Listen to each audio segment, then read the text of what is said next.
Hello, Gino here, and you are listening to Otherworld Connections. We live in a critical time where now, more than ever, angels and fairies, hidden forces, are bursting at the seams of the veil to work with us. They want to see us change in order to save the world and live in service to others. So join me on a journey to empowerment and enlightenment with an angelic angle and a fairy focus, looking into ways to improve our current situation, morality, archetypes, solutions for self-healing, and spiritual sciences in light of theosophy and other occult traditions. Ooh, spooky! Hey, welcome back to Otherworld Connections. And today we are going to talk about, I am going to be talking about earthing. I'm going to have a look at Dianetics in the context of this show. And there's a little bit of messaging from the Royal Fairy realm. Yeah, that's what I'm going to share with you today. So let's get into, at 3 minutes past the hour, earthing. And I'm not gaslighting you here. I know you know about earthing. Okay, this is just a gentle reminder to ourselves to get out there and get earthing. So let's read a little bit about earthing from the book. Well, you guessed it. It's called Earthing. The most important health discovery ever? ? Which then got republished to the most important health discovery ever! ! So they must have found some studies. But a lot of this stuff is discovery-based, experiential, anecdotal. So you just got to get out there and reap the rewards. Here we go. We have told countless people to walk barefoot in their backyards, on the beach, in a grassy park, on concrete, yes, or open ground, or any place outside wherever comfortable, and when the weather allows. Hey, if you do it in the rain, it's even more powerful, dude. The feedback is inevitably one of surprise and delight. I feel so much better. I don't know what it is, but something changed for the better. My hemorrhoids disappeared instantly. Oh, I'm cracking myself up today.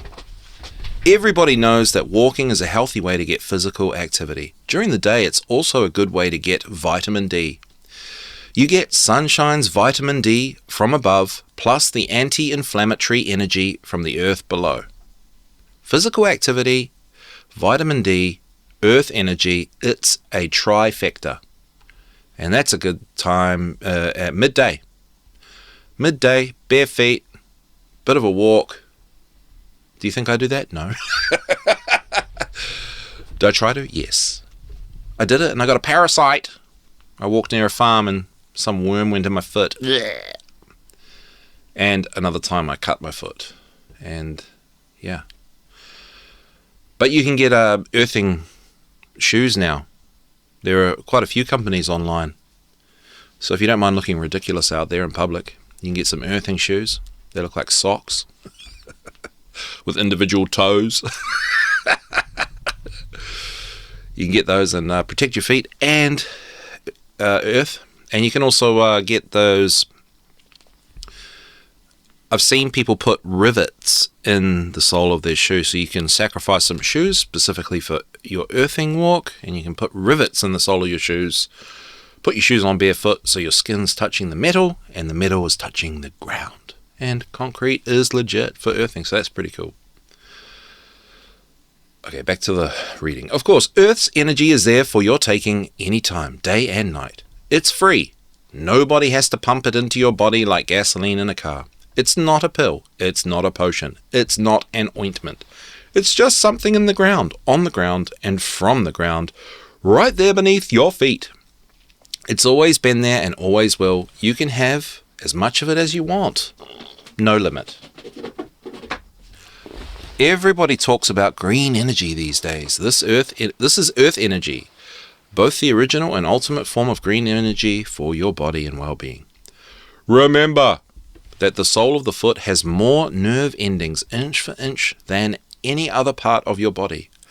That's also where the acupuncture K1 point is located, with connections running up and through the body. So think of the soles of your bare feet as a prime contact point gathering in the free electrons and natural energies from the earth.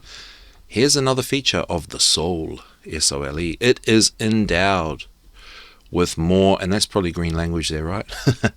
It is endowed with more sweat glands than any place else on your anatomy, and perspires more than any part of the body, except your head and hands. Nature is the ultimate designer. The moisture helps conduct the electron flow from the ground up into your bioelectrical body.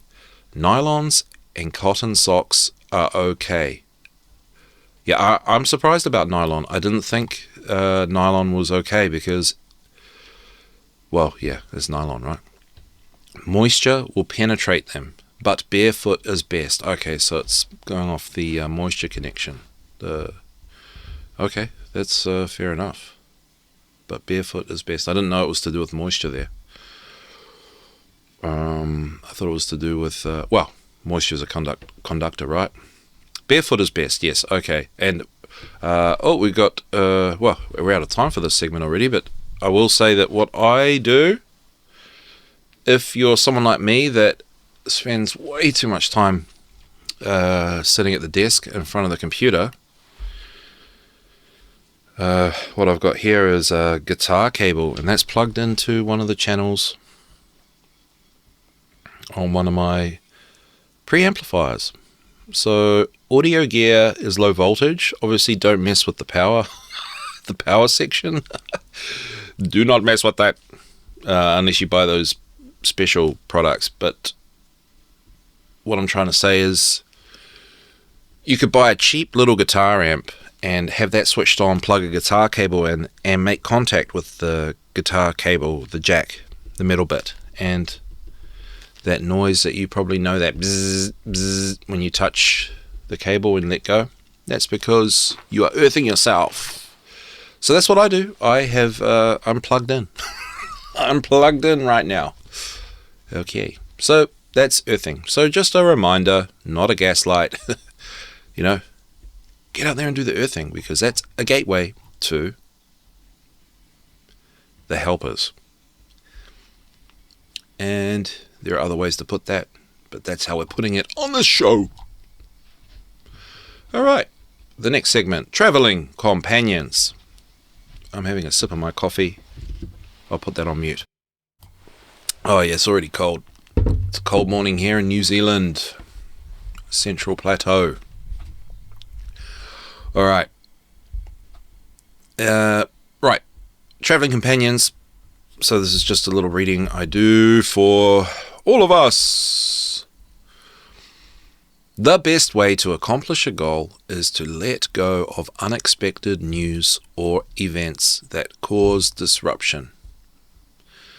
So just a quick reminder that the theme here in this show is really to do with goal setting and putting your mind to achieving things in a creative way and in service to others, because that's why we're here. And the Otherworld connection we can make by doing that, well, by earthing, by using these gateways, these tools that we have to do that, well, we can get help from our traveling companions, and in this sense it's the angelic realm, so our guardian angels, as one way to put it. Okay, so to accomplish a goal, let go of unexpected news or events that cause disruption. Okay. Short and vague. So, I just want to read something to tag on to that. Now, this is from the Handbook of Contemporary Paganism. So I'm looking at ritual stuff as a way to let go of letting go is the thing here, right? Okay, so I decided to follow the ritual pursuit. Some information on ritual. One way, okay, ritual as performance art, and bear with me because this is the handbook of contemporary paganism, so it's a bit woo-woo, but we will decipher this. Okay, so here we go. One way to understand rituals is as artistic productions whose goal is to bring on states of religious ecstasy. Now we're going to hold on to this word ecstasy. All the elements of ritual, the structural framework, props, music, dance, costumes, other components work together to help move participants out of the ordinary world and into a space between the worlds where they can experience ecstatic states. I'll hold on to ecstatic states. The actual experiences people have while in these states are very individual. They range from a feeling of unity with the sacred and harmony with the universe. What neurologists Andrew Newberg and Eugene de Queely call unitary experiences, common to mystics in many world religions, to personal communication with goddesses and gods, ancestors and other spirits, to feelings of being inhabited or possessed by divine beings. Ecstatic experiences are very powerful because they mix material from the individual's memories and personal life with cultural material, in this case material from neo-pagan religious culture, much of which is self-consciously drawn from folklore. For example, at Reclaiming Witch Camp, a woman named Erin experienced a vision of a fairy or nature spirit who looked like a giant fungus. His message to her was to clean up the environment that humans had polluted. At the same ritual, another woman, Melusina, experienced a vision of an owl who confirmed to her that she was on the right spiritual path. Melusina is part Native American, and the owl had a particular significance in her own folk traditions. A third ritual participant named Jim, old Jimbo mate, saw a vision of his ancestor who explained the origin of his last name, McBride, as meaning son of the goddess Brigid. Many of my consultants experienced personal visions of goddesses and gods. For Gus, his first vision of the goddess was feminine, powerful, beautiful, and loving, beyond anything I had ever experienced in my life. These visions and experiences are profoundly life-changing for many pagans. Don, who had lost part of his memory as a result of a head injury, regained it after experiencing an alternate state of consciousness. Melissa went to the aid of a total stranger on the street after a unitary experience left her feeling that she was connected to everything and everyone else in the universe. For many, these can be conversion experiences that bring them into these religions. Okay, so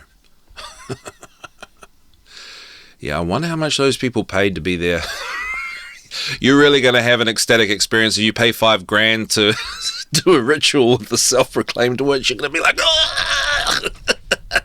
You're going to be frothing at the mouth. Well, anyway, not to throw the baby out with the bathwater, and this is also part of Otherworld Connections, that we don't throw the baby out with the bathwater, because also resources are limited, you know. A lot of this stuff is in the New Age movement. A lot of this stuff that we cover is in the neo-pagan movement. So we need to just, do our research, but, keep calm. Calm down. Not have not dress up like someone from the Hellenic period and go dancing around. You can do that if you want, but anyway, here. What I'm trying to say is, okay, ecstatic experience. So they're talking about ecstasy here from ritual. Ritual as performance art. Okay. So first off, let's just look at the word ecstasy. And I went to etymology website. Ecstasy, elation, from Old French extase. Ecstasy, rapture, from late Latin ecstasis, from Greek ekstasis, entrancement, astonishment, insanity, any displacement or removal from the proper place. Here we go. So removal from the proper place. And going back up to the message, to accomplish our goals, which is really to succeed, right? To do the great work, to follow the life path, to pursue the life path that we are meant to go on, we are born to be on. The best way is to let go of unexpected news or events. So things that happen to us that cause disruption, whether it be literally or, physically, or mentally or emotionally. So letting go. So going back to ecstasy, it's displacement or removal from the proper place. So things intended to cause you disruption or displacement. Well, ecstasy means removing, put out of place, or drive, this is from the Etym Online, drive out of one's mind. Out. Cause to stand, to place. So it's like remove yourself from that. To stand, make, or be firm. Used by 17th century mystical writers for a state of rapture that stupefied the body while the soul contemplated divine things. Well, it's definitely a divine thing. It's a higher order thinking to be able to remove disruptions of the mind, emotional and mental disruptions. That is a divine thing. And that is what we are capable of. And that is a big chunk of Otherworld Connections. Getting your mind right. Because at least that's what I need to do. On the reg. Which probably helped the meaning shift to exalted state of good feeling. So the definition of ecstasy that the neo-pagans are using in this book is the shifted meaning. And there's a point to all of this. And so elation and ecstasy are synonyms. So elation is a sense of rising or expanding, lightness, high spirits, an exhilarating psychological state of pride and optimism, an absence of depression. Yay! Okay, so is that making sense? So ritual, if we decode it, can also be not dancing around, frothing at the mouth, and telling everybody about what you saw in your mind in the forest. It can be way more subdued than that. It can be way more calm. It can be way more matter of fact and humble. Humble's not the right word, but I think you know what I mean. And so, I am running late. It's my fault. All this to say, I recommend reading the Satanic Bible. Yes, I do. Because that really sums up ritual, explains ritual and its effects very, very, very, very, very well. So I recommend further reading on ritual is the Satanic Bible to explain what the point is. It's like a decompression kind of thing.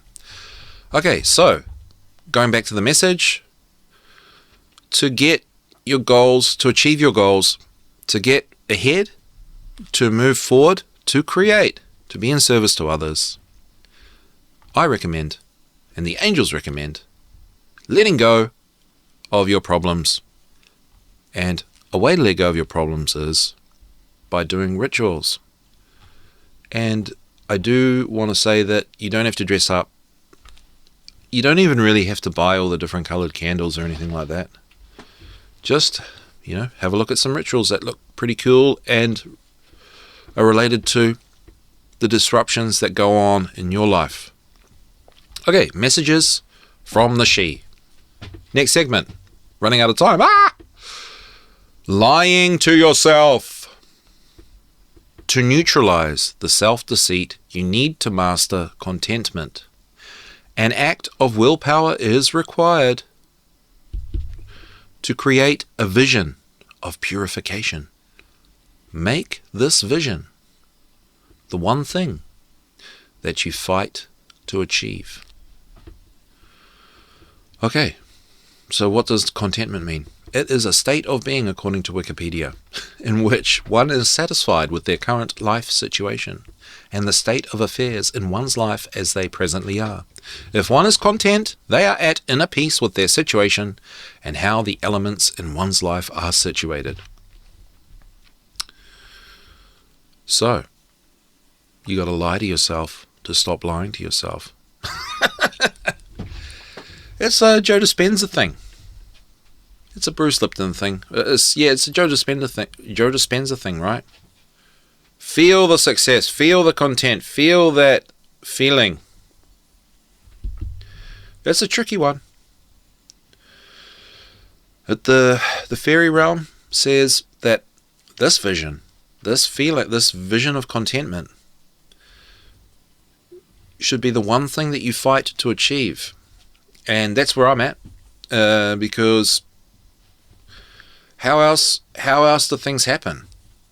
If you read all the success stories, or you read all you see people out there and think, how do they do it? Well, this is the missing ingredient usually for people, and it is a fight to try to feel contentment.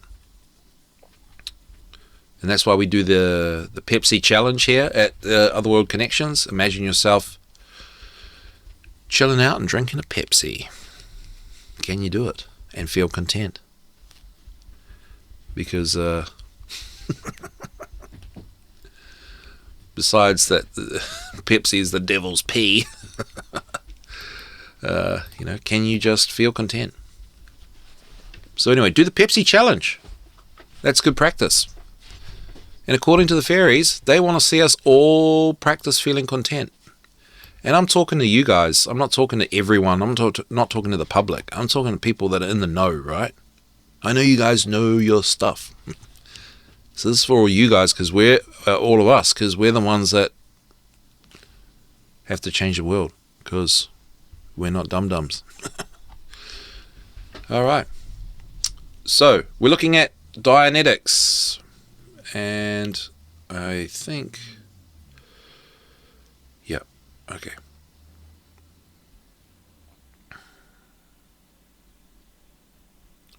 Okay, let's just read some of it until we get the idea. L. Ron Hubbard, Dianetics, the modern science of mental health. Okay, so this is a mental health thing, right? So I thought, let's have a little look at these mental health nutters. Let's go. There are many branches in Dianetics. It is actually a family of sciences covered by a single set of axioms. There is, for instance, educational Dianetics, which contains the body of organized knowledge necessary to train minds to their optimum efficiency and to an optimum of skill and knowledge in the various branches of the works of man. And there is political Dianetics, which embrace the field of group activity and organization to establish the optimum conditions and processes of leadership and intergroup relations. And again, there is medical Dianetics, and there is social Dianetics. There are many such subdivisions which are sciences within themselves, guided by their own axioms. That's because everything is connected. That is their way of explaining, I'd say, the law of vibration. We are dealing in this volume actually with basic Dianetics and Dianetic therapy as applied to the individual. This is the most immediately important and the most valuable to the individual.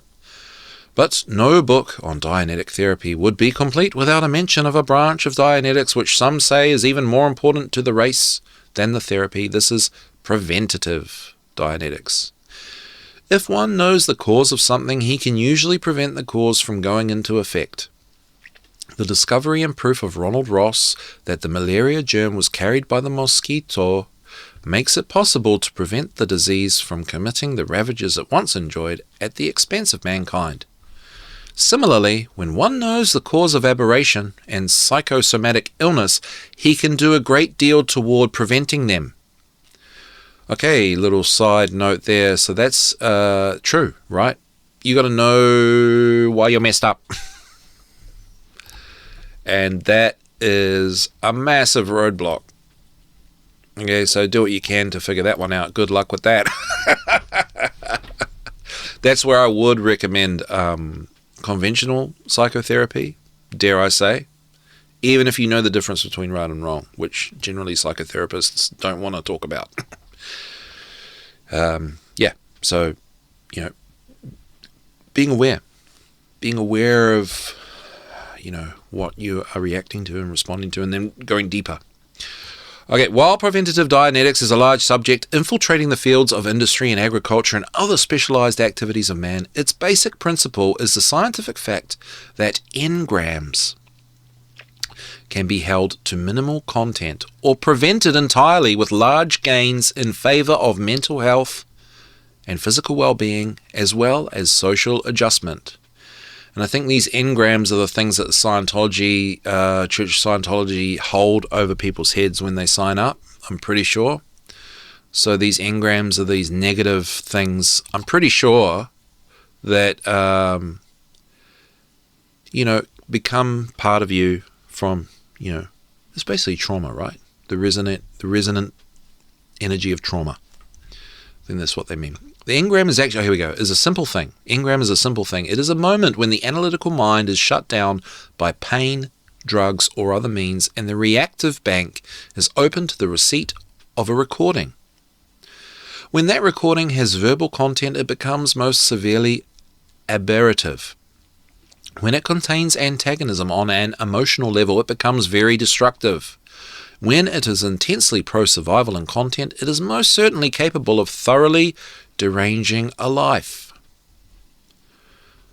The engram, amongst other things, determines fate. The engram says that a man has to fail to survive, and so he contrives numerous ways to fail. The engram commands that he can only experience pleasure amongst the members of another race, and so he goes amongst them and abandons his own. It commands that he must kill to live, and so he kills. And far more subtly, the engram weaves its way from incident to cause the catastrophe which it dictates. So they're basically talking about trauma, and they've created their own little, L. Ron Hubbard's sort of created his own little spiritually scientific explanation of things that are, phenomena, and, things about being human that are, legit, that we have to go through. A recent case was plotted out to have actually gone to enormous lengths to break his arm, for with a broken arm he received the sympathy without which the engram said he could not live.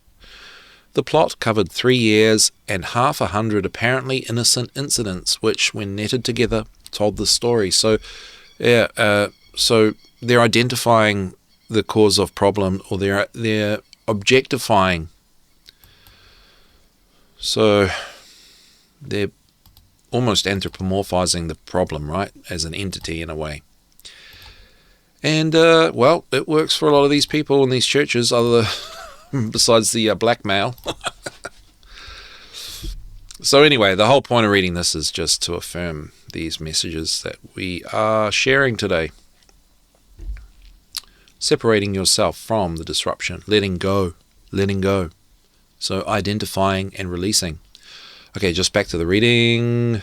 The accident-prone person is a case where the reactive mind commands accidents. He is a serious menace in any society, for his accidents are reactively intentional, and they include the destruction of other people who are innocent. So that's coming from a lot of trauma in early childhood. Drivers with several accidents on their records are generally accident-prone. They have engrams which command them to have accidents. When you have run a case, just one, you will see how thoroughly and maliciously disposed this moronic thing, the reactive mind, can be about such things. Cleared drivers could have accidents only through two sources: A, a mechanical failure, and more important, B, because of accident-prone people. Yes, so they are creating elites in the Church of Scientology. The terrible and awesome death toll taken by our automotive transport is almost all attributable to reactive mind driving rather than learned response driving.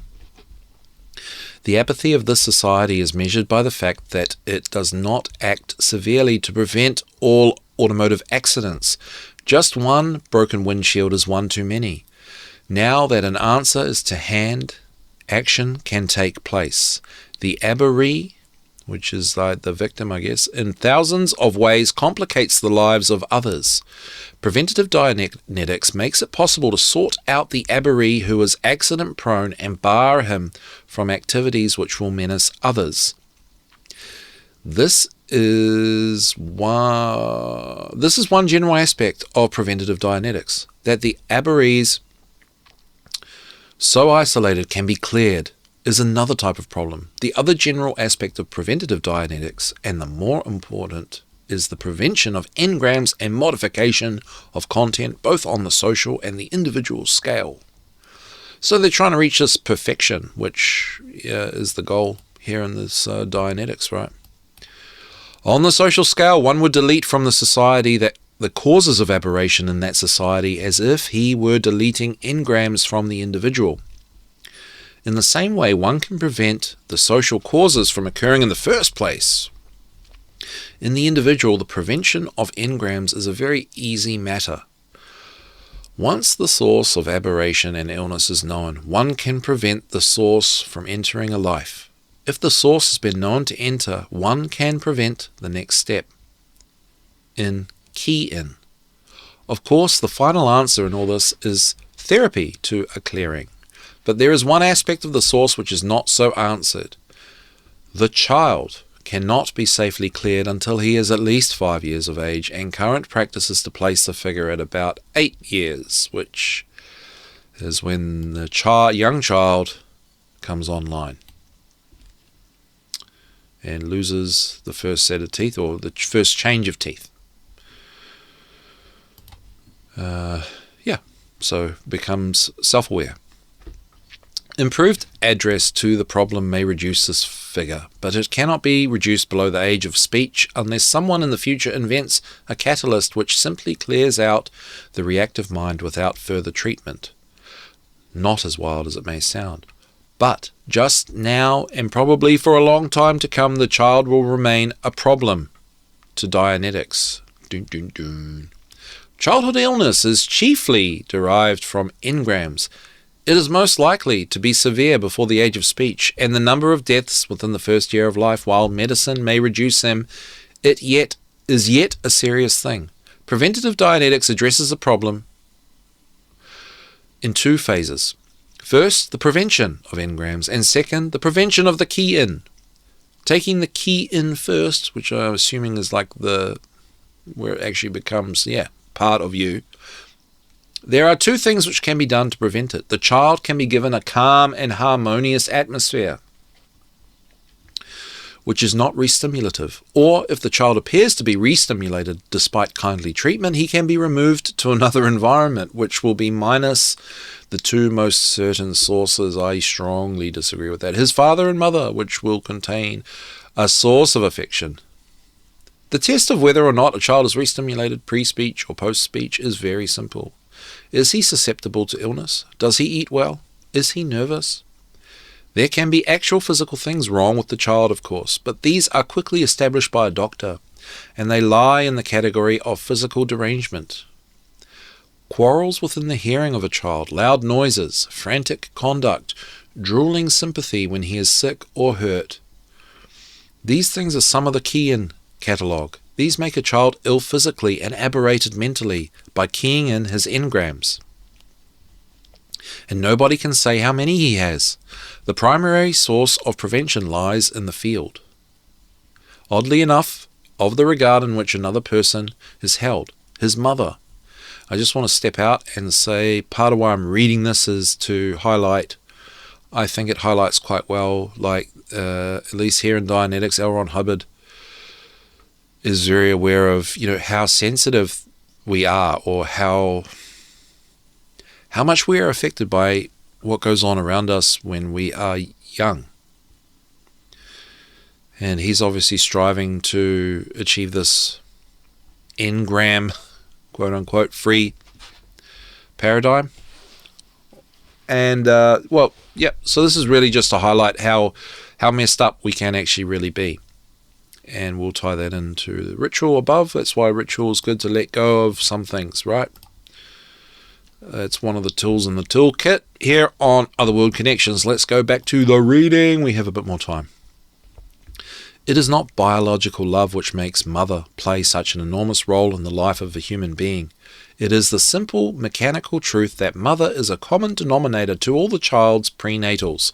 The prenatal engram is far more serious than the postnatal. Any such engram a person has contains his mother or his mother and another person, but always his mother. Therefore, her voice, the things she says, the things she does, have an enormous and vast effect upon the unborn child. It is not true that emotion gets into a child through the umbilical cord, as people always suppose the moment they hear of prenatals. Emotion comes on another, more electrical than physical type of wave. What type is a problem for structure, therefore? Is a problem for structure. Therefore, anyone who is emotional around a pregnant woman is communicating that emotion straight into the child. And mother's emotion is, in the same manner, so conducted to his reactive mind. Whether or not the unborn child is unanalytical has no bearing on his susceptibility to engrams. The prenatal engram is just another engram. Only when the child is actually struck or hurt by high blood pressure or orgasms or other sources of injury does he become unconscious. When he becomes unconscious, he receives all the percepts and words in the area of the mother as engrams. Analytical power has nothing to do with engrams.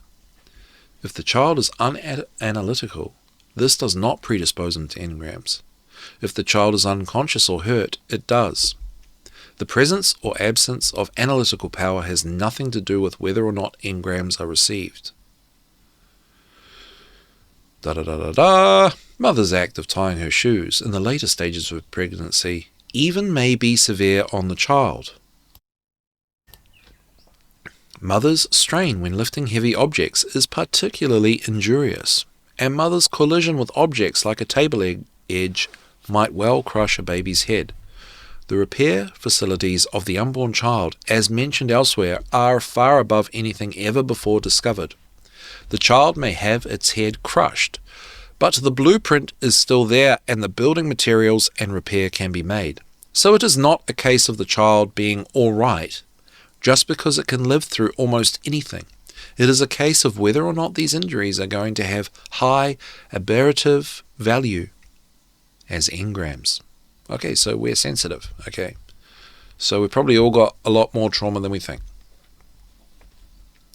Attempted abortion is very common and remarkably lacking in success. The mother, every time she injures the child in a fiendish fashion, is actually penalizing herself.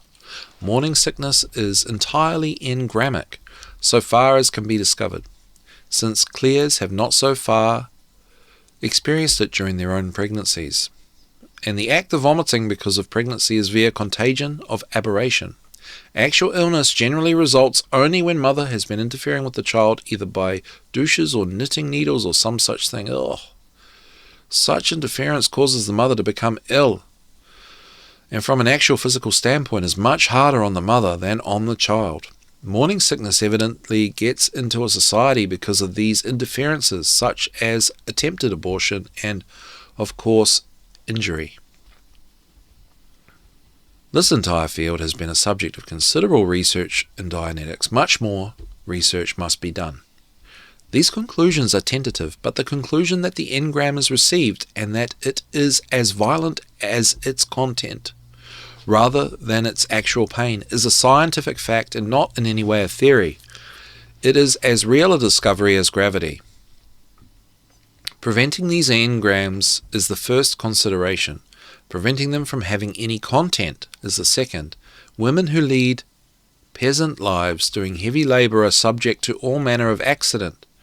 Perhaps such accidents cannot be prevented because of the purpose these women serve in the society. But when it is known that any injury to the mother can create an engram in the unborn child, it should be the concern of all those present during such an injury, including the mother, to maintain a complete and utter silence. Any remark is aberrative in an engram. Even such a statement as "you can remember this when in Dianetic therapy" made toward an unborn child installs an engram so that every word in this statement means a physical pain where he received it at the time. And in the future, Dianetic therapy will be re-stimulative to him. And I'll just quickly step out and say, I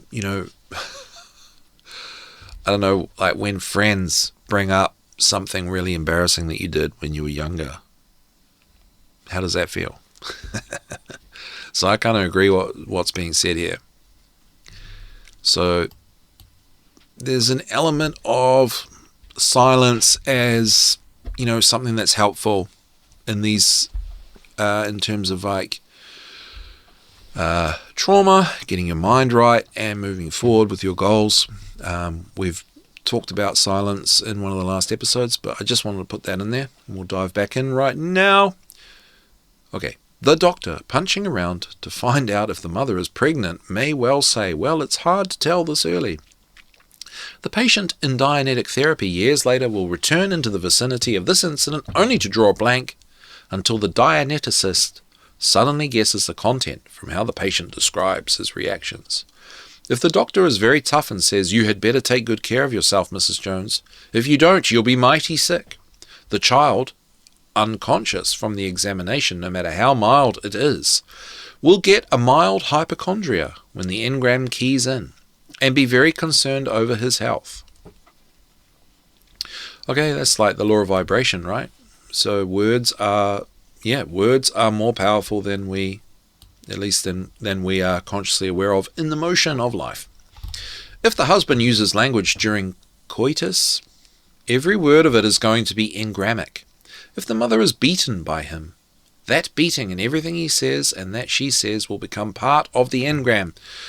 If she does not want the child and he does, the child will later react toward him as an ally and perhaps have a nervous breakdown when the father dies. If she wants the child and he doesn't, the ally computation is reversed. This is true when abortion is threatened or attempted, providing the threat is contained in an engram. Should the mother be injured and the father be highly solicitous, the engram has this for content and the child has a sympathy engram. The way to survive then is to be pathetic when injured, and even see to it that one is injured. A woman who is pregnant should be given every consideration by our society which has any feeling for its future generations. If she falls, she should be helped, but silently. She must not be expected to carry heavy things, and she should not have coitus, I don't even know what that word is, to be honest, forced upon her. For every coital experience is an engram in the child during pregnancy. All right, that's so on and so forth. You get the idea with that. 46 minutes past. Let's have a look. The child before birth does not depend on the standard senses for its perceptions. Engrams are not memories but cellular level recordings. Therefore, the child needs no eardrums to record an engram. Cases are on hand where whatever hearing mechanism the unborn child had must have been temporarily destroyed by an abortion attempt, and the engram was still recorded. The cells rebuilt the apparatus which was to be the source of sound in the standard banks and stored their own data in the reactive banks. The mother should be extremely gentle on herself during pregnancy, because of all the blah blah blah that I've been saying from this reading. Preventative Dianetics in the sphere of the home must place emphasis on the woman in order to safeguard the child. As any first step, a mother should be cleared, for any mother who attempts an abortion is blocked across the second dynamic, and any block menaces her health as well as her happiness. An antipathy for children has been found to accompany sexual aberration. Preventative Dianetics, then, on the level of the individual, asks for cleared parents and the precaution against the aberrating of the child, and further precaution against the keying in of any aberration the child might have received. To do this is easy. Maintain silence in the presence of injury. Do what has to be done for the injure ill and do it in silence. Maintain silence in the presence of birth to save both the sanity of the mother and the child and safeguard the home to which they will go. And the maintaining of silence does not mean a volley of shh, for those make stammerers. In a wider field, the maintenance of silence around any unconscious or injured person is second in importance, only to preventing the unconsciousness in the first place. Say nothing and make no sound around an unconscious or injured person. To speak, no matter what is said, is to threaten his sanity. Say nothing while a person is being operated upon. Say nothing when there is a street accident. Don't talk. Say nothing around a sick child or an injured child. Smile. Appear calm. But say nothing. Actions do not speak louder than words, but actions are all that can be done around the sick and injured unless one has an active desire to drive them into neurosis or insanity, or at best to give them a future illness. And above all, say nothing around a woman who has been struck or jarred in any way. Help her. If she speaks, don't answer, just help her. You have no idea of whether she is pregnant or not. And it is a remarkable fact, a scientific fact, that the healthiest children come from the happiest mothers. Birth, for one thing, in a cleared mother is a very mild affair. Only birth engrams in the mother made it hard. A cleared mother needs no anesthetic, and that is well because the anesthetic makes a dazed child and the engram. When it reacts, makes him appear a dull child. A happy woman has very little trouble, and even a few engrams, which arrive despite all precautions, are nothing if the general tone of the mother is happy. Woman, you have a right and a reason to demand good treatment. All right, so yeah, that's pretty, manic. So I guess that, that scared me into signing up to Scientology, but nevertheless, there's some very important points, and this highlights, how sensitive we really are, and the power of words, and the power of talking about things, or the disempowerment of talking about things, and how damaging words can actually be. So that's to keep in mind in terms of neutralizing self-deceit, lying to yourself. And this is where, mastering contentment, as told to us by the fairy realm, the she, you need to work on that, okay? And this engram talk in the Dianetics is just a little tag on to highlight that, we're doing real kind of occult stuff here. It's all out in the open now, but if we're doing this work, well, this is the kind of stuff that, people start whole blooming weird churches on and rope a whole bunch of people in. But we can take some of these understandings, these universal dynamics, these principles, and pay mind to them and live according to them. So it's, working with natural law, how things actually work, and knowing how they work, and changing and making our lives better. Okay? No, I'm not affiliated. No, I'm not joining the Church of Scientology, nor do I have anything to do with them. But I've learned something about them today. I've learned something about Dianetics. Very interesting. So we learned something new here. Running out of time. This is Gino from the Secret Kindergarten, and from Otherworld Connections, and thank you for tuning into Revolution.radio, the #1 listener-supported radio station in the world. So please help support our efforts and airtime by visiting the station's donations section on our website, Revolution.radio. And The Law of Success in 16 Lessons by Napoleon Hill, written in 1928. A little excerpt from that related to this message from the she of neutralizing self-deceit by just visualizing and feeling content, just practicing that feeling, instead of practicing self-defeating stuff, self-defeating thoughts and feelings, instead of doing that. A mastermind may be created through the bringing together or blending in a spirit of perfect harmony of two or more minds. Out of this harmonious blending, the chemistry of the mind creates a third mind, which may be appropriated and used by one or all of the individual minds. This mastermind will remain available as long as the friendly, harmonious alliance between the individual mind exists. It will disintegrate, and all evidence of its former existence will disappear the moment the friendly alliance is broken. Which brings us to the hive mind segment with 1 minute left. We're creating our own mastermind based on all the stuff we talked about today and in previous lessons for those that have issues with things like melancholy, depression, invasive thoughts, struggling to achieve and maintain goals. And I honestly know that is a lot of us because of the way we were raised and the way the system has basically done whatever it can to stop or prevent or distort our prefrontal cortex brain development in early childhood, which that part of the brain is concerned with the stuff that makes people really magic and amazing and have higher order thinking and be really successful and set really big, creative, amazing goals and achieve them. That part of our brain is damaged, undeveloped, and blah, blah, blah. So, in the hive mind segment, we have 2 minutes. So 1 minute, let us, please, I'm going to anyway, imagine drinking a Pepsi to feel contentment and neutralize self-deceit.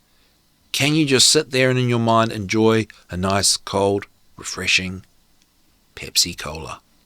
1, 2, 3, go.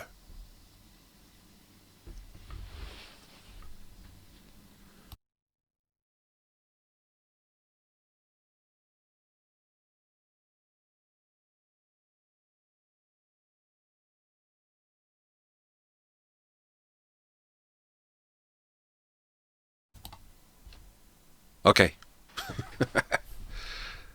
Pretty hard. I don't think it's that easy. Especially because we know Pepsi's really bad for you. But can you put that all to the side and just chill out and feel content? Oh, I'm stretching and yawning here. Right, we're coming up to the end. So thank you so much for tuning in. And this is Otherworld Connections. Yes, and I do the Secret Kindergarten on Saturdays, 2 p.m. Eastern Time on Studio A. And that's a radio show for kids and families. And also you can check out thesecretkindergarten.com for other stuff, information, material, services, all that sort of thing. And I am now doing the grown-ups edition of the Secret Kindergarten, and all these things kind of merge into one, blend in, or support each other. And the point of my story is that check out Secret Kindergarten Grown-ups edition. That starts at 2:30 p.m. Eastern Time, Saturdays. Thanks so much for tuning in. I love you. See you at the next one.